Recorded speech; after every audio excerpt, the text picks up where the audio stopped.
Hello and welcome to The Path to Authenticity.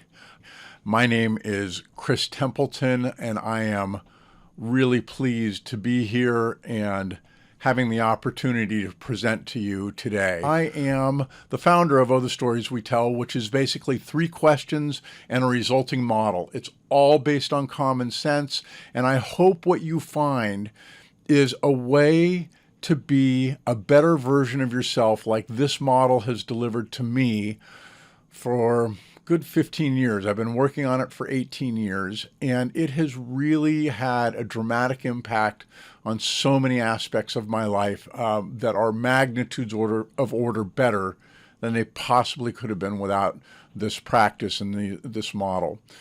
I want to be very clear that I am not a therapist. I have no training in psychology or psychiatry. I am here as a common sense guy with some basic questions and a model that results that also is very commonsensical. And I really hope that what you take away from this is that with a little bit of practice, we can really change in dramatic ways how we perceive the world around us. At the same time, this is not, by any stretch of the imagination, a belief system. It doesn't require you to abandon your religion or your spirituality, but hopefully what it does is provide you a clearer aspect of what all of that means, whether it's your religion, your spirituality, yourself, how you deal with yourself and how you deal with those around you. This is about helping you to find more authenticity in your life. And when you do that, there's more meaning and more purpose by default.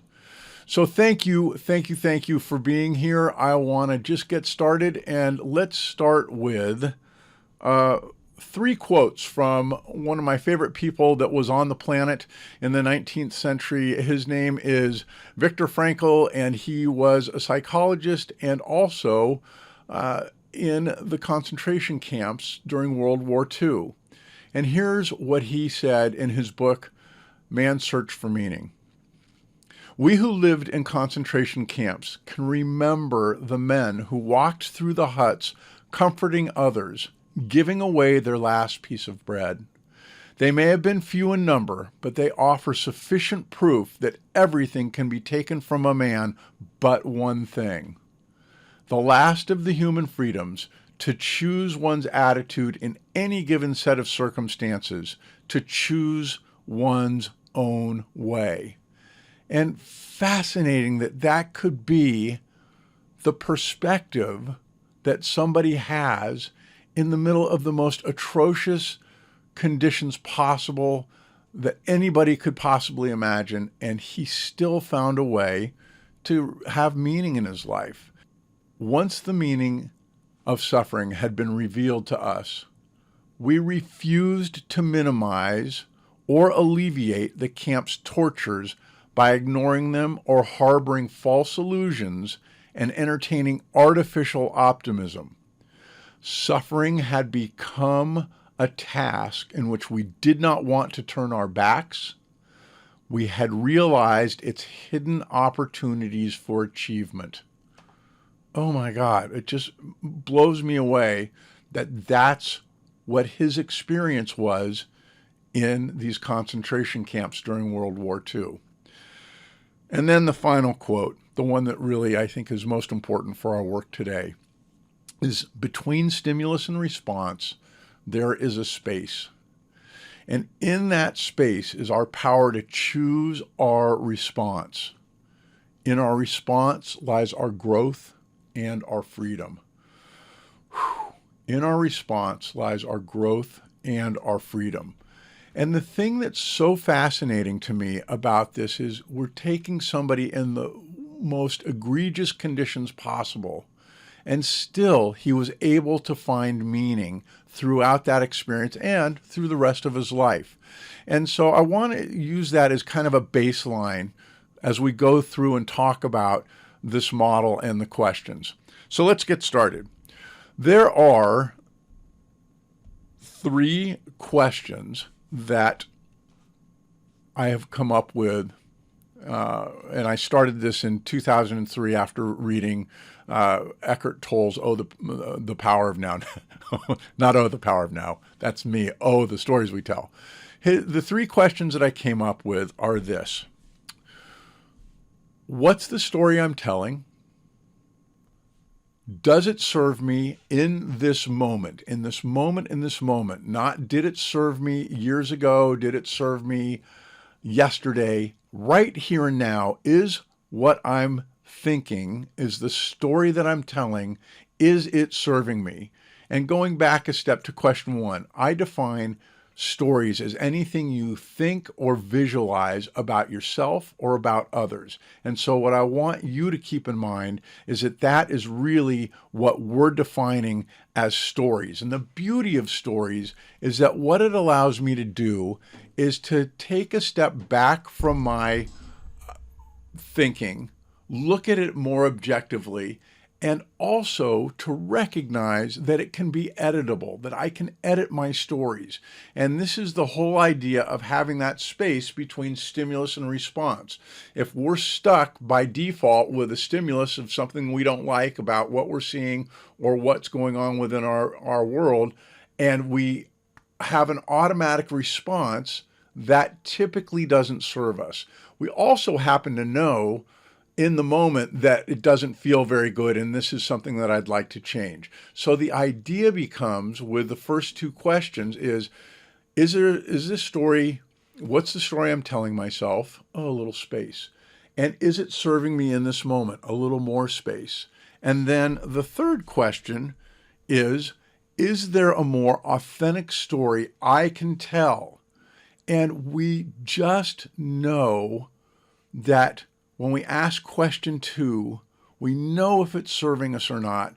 And when we recognize that it's not serving us, then we have the opportunity to go ahead and look at a more authentic story. And we'll get into more of that as we go along. So those are the three questions. And what happens is, as I ask those questions, question two becomes really pivotal. Question two becomes really pivotal from the standpoint of, I look at this as a binary question. This isn't how do I feel. Typically, it's feelings that are going to get me to ask the questions, and typically feelings that I don't like in the moment. But when we look at this straight from the standpoint of, is the story serving me in this moment, then what we have are two answers. One is, no, it's not, and we say that's above this line that I've drawn here. And then, yes, it is serving me, and that's below the line. So this is really important in kind of looking at our thinking in a binary way. It either serves me in the moment or it doesn't. And stories that serve me in the past may not serve me in this moment. And that's really what we're trying to do, is to change some of that programming that we had as kids with the way we grew up, things that happened in school, life's events, and taking stories that served us during those times. But now, when we have this kind of stimulus and we have that response and we find it doesn't serve us, now what we're trying to do is to create room between stimulus and response.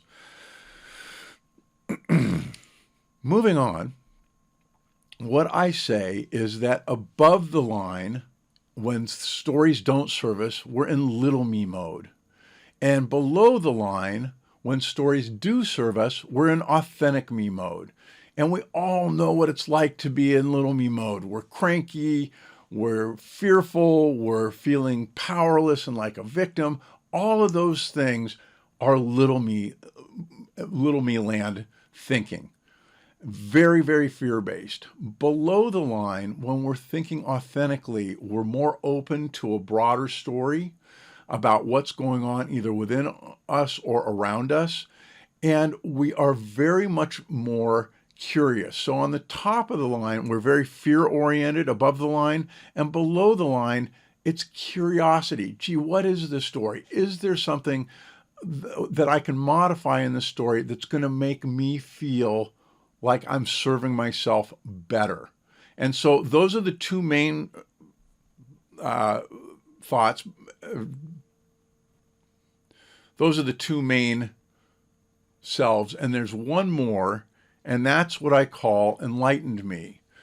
And enlightened me happens in a variety of circumstances. As a matter of fact, it happens a lot more often than we tend to give ourselves credit for, because we kind of let these little moments of meaning and enlightenment pass us by. But once we start to practice this model a little bit, we get a lot clearer on when I'm in that enlightened place. And so some of the things that happen when I'm in an enlightened mode are I'm capable of driving my car for 30 minutes on a freeway without being present about what I'm doing, and then waking up and thinking, oh my God. And it's a really fearful place when we come back.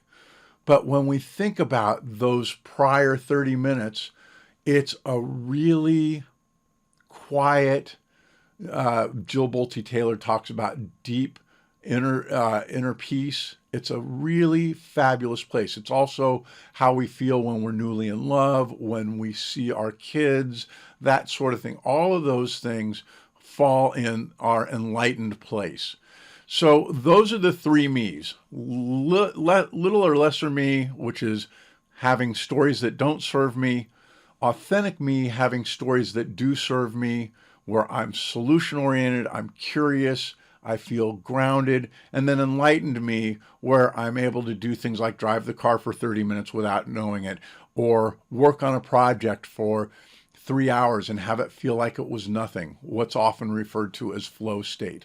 So the next part of the model that comes up is that there is emotion. And so what we do is we look at emotion as negative on the left side and positive on the right side.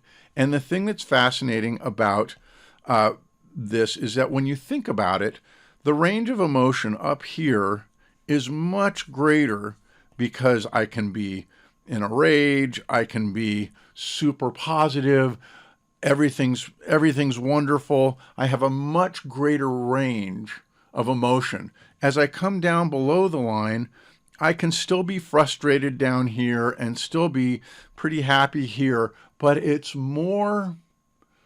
just feels more real, and I don't feel like a victim. I don't feel like I'm powerless in my situation, which is all what's happening up here. Powerlessness, fear, victim, hopelessness, all of that happens up above the line. But down below the line, what we find is we're much more grounded and much more centered in what we're doing and solution-oriented. Above the line, we're very problem-oriented. Below the line, we're very solution-oriented. So,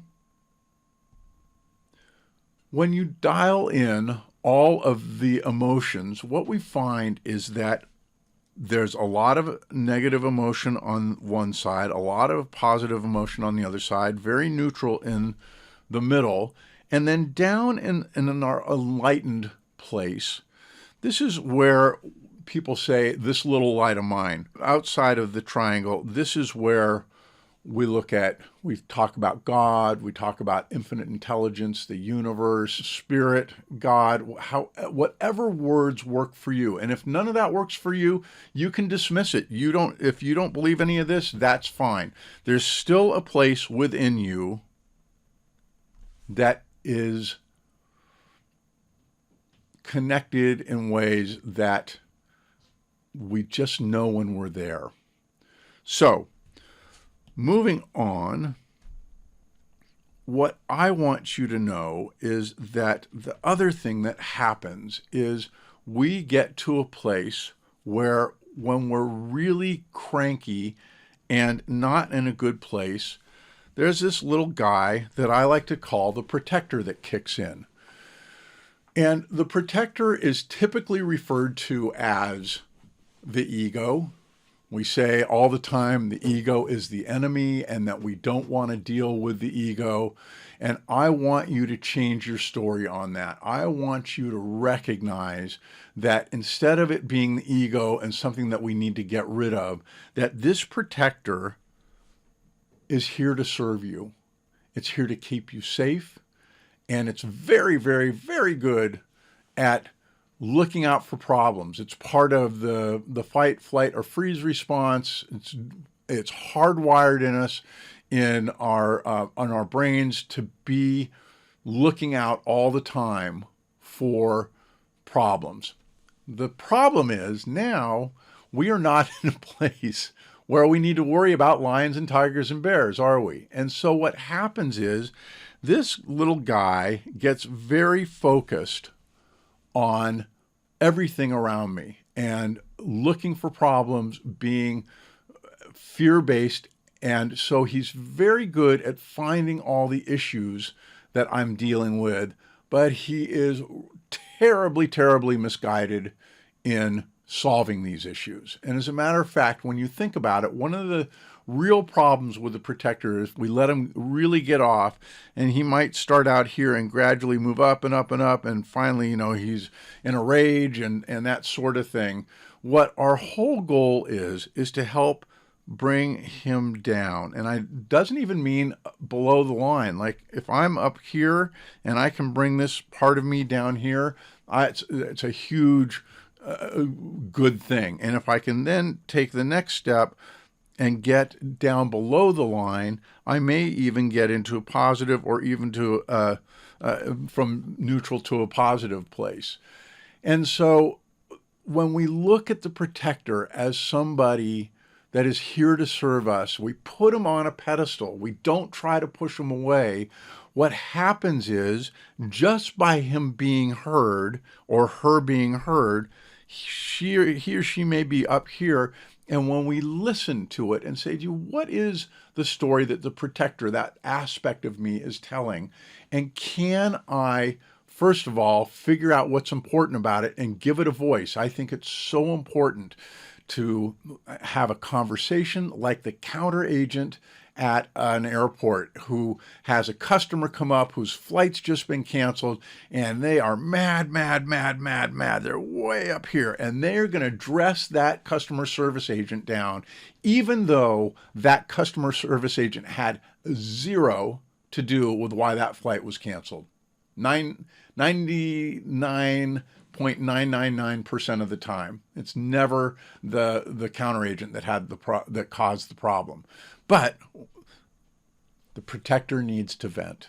And so what a good customer agent does at the counter is zips it, waits, and think about how big, how animated, and as I'm letting the customer explain and vent about what's going on, that gets less powerful and less powerful. And finally, when we get somewhere around here, then the customer agent kicks in and says, let's see what we can do to solve this problem. Up here, we're problem oriented. Down here, we're solution oriented. And so what the important thing about this is that when you look at that aspect of you, this protector, and you look at them as somebody who's there to serve me, who doesn't have a good way to solve problems, but when I listen to them and what the issues are, he automatically starts coming down lower on the line and toward the line of authenticity. And then what we do is, below the line, we call this the narrator. It's the part of it that's doing the storytelling, that's doing the visualization. And then down here, we can start to deal with what is a story that I can tell about what's going on that's going to serve me. So that's kind of really important to understand, because so much of what happens in our quest to be a better versions of ourselves is we fight this part of us, and we try to get out of here, or we try to run over to the positive side and do everything right, even though it's not. And then the minute things don't work out here, I come right back to the negative side. And think about the parts of your life where you struggle with this, and where you feel like you're a victim, like you're powerless, like it's a fearful place to be. It can be money, it can be relationships, your job.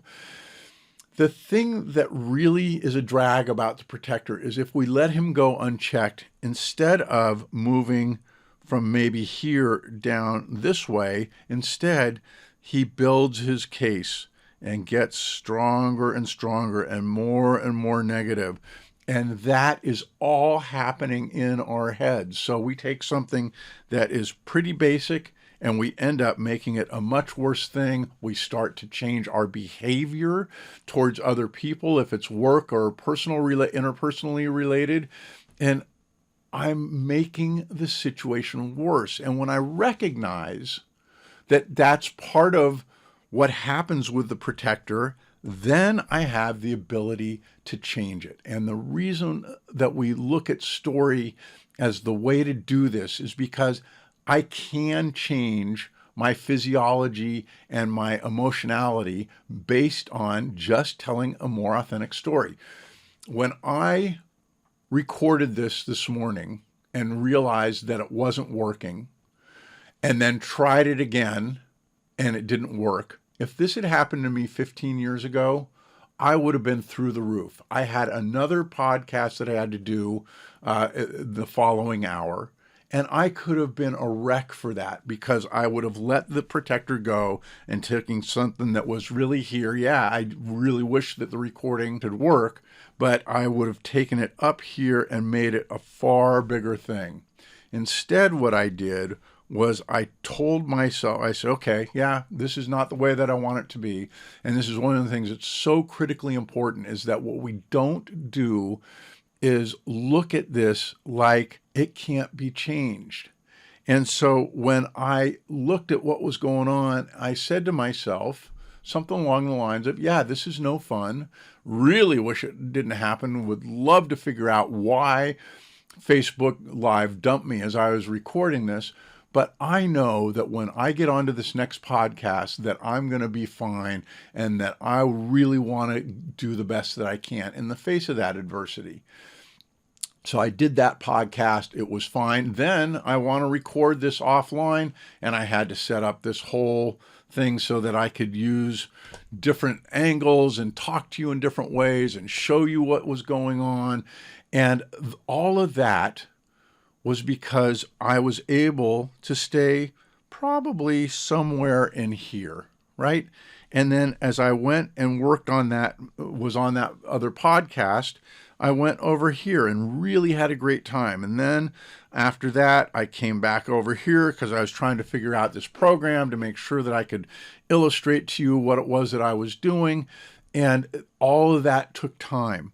But because I was down in this area, yeah, it's no fun. Yeah, it's frustrating, but I'm much more solution oriented because I've helped this guy to step down off of his pedestal and say, you've got this. I don't need to worry. And when you think about it, really, that's kind of the perspective of the protector is, do I need to be watching out for what's going on?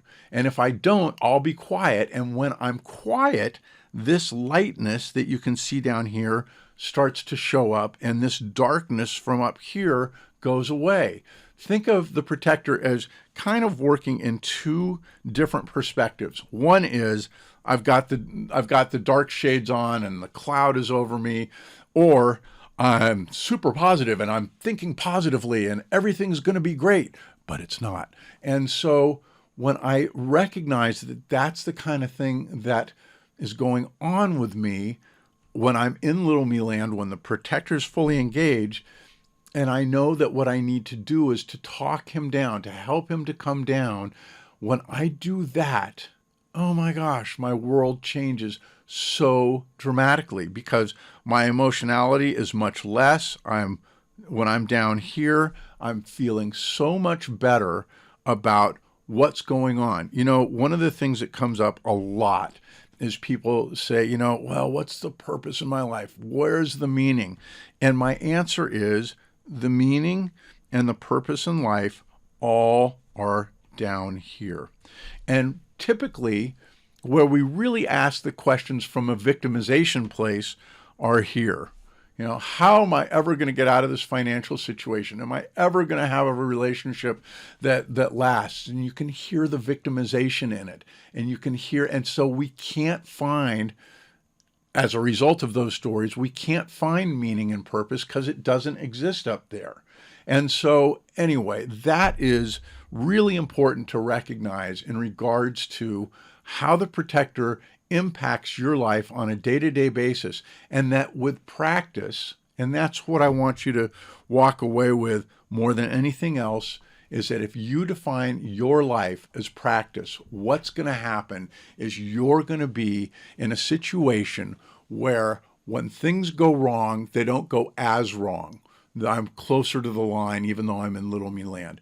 And the time that it takes me to get below the line is just a question of practice. So please, as you think about what I'm talking about, what I think is most important for you to walk away with is that if you just look at your life as practice, from here on out, I'm practicing to be a better version of myself. And then you take things like this model and apply it in your life. All of a sudden, what happens is I'm starting to migrate down here. And all of a sudden, I stop asking what's the meaning of life.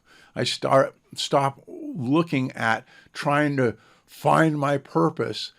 When I'm down below the line, I'm living it. And so a really great example that came up earlier this morning is one day my son came up to myself and my wife. He's a senior in high school, and he said, how do you feel if I don't walk the stage? And if he had asked that 15 years ago, I would have said, are you kidding? You have to walk the stage for graduation, and you have to get your senior project done. And that is that, young man, right? I mean, that was kind of the way that I was parented as a 60-year-old. That's the way I was parented in the 60s. As parents, we have a tendency to really kick in the protector. But instead, what my wife and I recognized was that he really didn't want to do that senior project, and he had built it into something that made it worth from his perspective, not going to graduation so that he didn't have to do that. And over time, it got tougher and tougher and tougher, and to the point where he was willing to say to us, hey, is it okay if I don't walk the stage? Which of course it wasn't. We wanted him to do the senior project. So what happened was we smiled and said, you know what, bud? We'll help you to figure this out. We're not going to do it for you, but we'll help you. And I'll help you to make sense. He was building a shed to store tools in outside. And so by being light and operating with him in this area, it didn't deny that he was up there. As a matter of fact, we knew why he was up there, and we were able to talk about it. And at the same time, we're able to gradually bring him down. And finally, he and I are working together, making sure that his drawings are working and that sort of thing. And what happens is then here I am one day, I'm helping him in the backyard build this thing. And all of a sudden, I'm going from here to here to here and getting more and more frustrated with what's going on. And I'm getting to a point where I'm giving him a bad time, and my energy is really bad. And all of a sudden, what's the story I'm telling? Is it serving me in the moment? Oh, hell no. And is there a story, a more authentic story that I can tell? And what I recognized was being up here was something that I had learned from my dad when he was doing projects with me that he didn't like, and he would get frustrated. And so we learn these things as we're growing up through school, on the media, that sort of thing. And what I recognized in that moment was I had gone way up here, and I was playing a script that my dad, by default, had used with me because that's what he knew.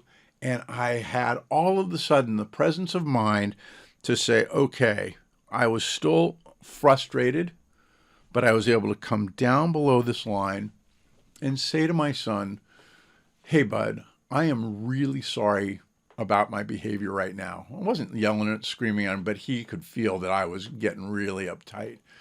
And I want you to know that I was up in little me land, and I apologize for that. And I also want you to know that the reason that I was up there is it's something that I learned when I was a kid with my dad. That's how he reacted. So right here, right now, what I'm telling you is I'm changing that. And think about the power that that has, not only in the moment, but in the long run. As parents, what we want to do is we want to provide ways for our children to thrive, to be resilient in tough situations. And so to be able to take that and help myself get back down here, and because my boy was going up right along with me when I was freaking out and getting all strung out about what was going on. And then when I come down here, he is now able to come back down. And we ended up from that point on, probably another 2 or 3 days, a little bit here, a little bit there, having a fabulous time. And it's something that he looks back on and is so grateful for having the opportunity to do it. Does he want to build another shed? No. Does he want to go through the process of it? No. But what he's learned was something that he still looks back on and is so appreciative of. And that is, when you think about it, that's the basis of true leadership, is that when I am a leader, I am down in this area. And that starts with self-leadership. And self-leadership is all about helping this guy to come down here and for me to tell stories that are authentic, that serve me first, because if I'm serving myself, then I'm far more likely to be able to serve others. When I operate from down here, I understand. One of the things that's really beautiful about this model is that I now have a way to understand what's going on when people are up here. And instead of my protector's desire to come up right here and let me tell, well, you think this, let me show you what I have to say. Instead of doing that, what I'm able to do is to stay down here, and by just being that counter agent for somebody else, where I'm listening to them go off, understanding that it's the protector, what happens is now they start to come down below the line. And when you think about it, so much of what the issue is that we have in little me land is we're constantly evaluating the situation. But on top of that, with the help of that fabulous protector, we're getting very, very judgmental, whether it's judgmental of ourselves or the people that we're looking at. What happens when I live down here and I am leading myself well, I'm leading other people well, there's forgiveness below the line, there's room for failure to happen and for learning to happen as a result of that. When we're above the line, that's where we as parents are telling our kids what's what, and as managers, we're telling our employees what's what, and all of this up here is what makes life very, very difficult.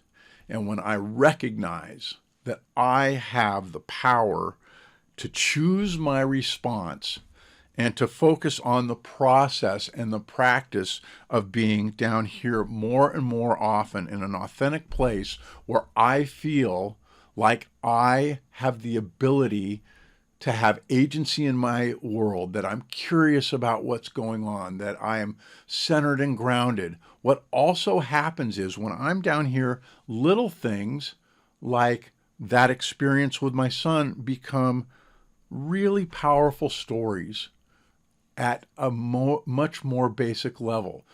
The other thing that I think is really important just to talk about briefly is, a lot of people say, what you need to do is you just need to, what's in the past is in the past, and you just need to accept that, and that's just the way it is. And what I want you to understand is that is not the case. The fact of the matter is any story, no matter how awful it was, no matter what your upbringing, your schooling, you're being bullied, what's going on politically, you have the power with the benefit of this model to recognize where people are in any given moment, up here, in here, and to then have the ability, because you're able to stay down here, to recognize that I don't have to go up there and join them. And when I look at stories that really set me off and I might have had a very negative default response to, and I recognize that I can change a story from 20 years ago about how my parents treated me or being dumped by my girlfriend or whatever the case may be, I have the ability to take those stories and bring them down to places that serve me. And what this also is not is positive thinking. I have a real issue with the whole movement around positive thinking, because what it is in its base form is saying, hey, just be over here and pretend everything's good and don't pay attention to all that garbage that happened to you over there. And if you're just good and I talk the right way and I am in the moment and I'm, wearing the right clothes and I'm doing my meditation and all that jazz, that everything's just going to be all right. But the minute that it isn't, the minute that something doesn't go right, we rush back over to this side. And what I'm not saying is that meditation is bad or that you shouldn't be dressed in a way that serves you, that you feel good about. But when I do those things down here, I avail myself to more time in this enlightened place.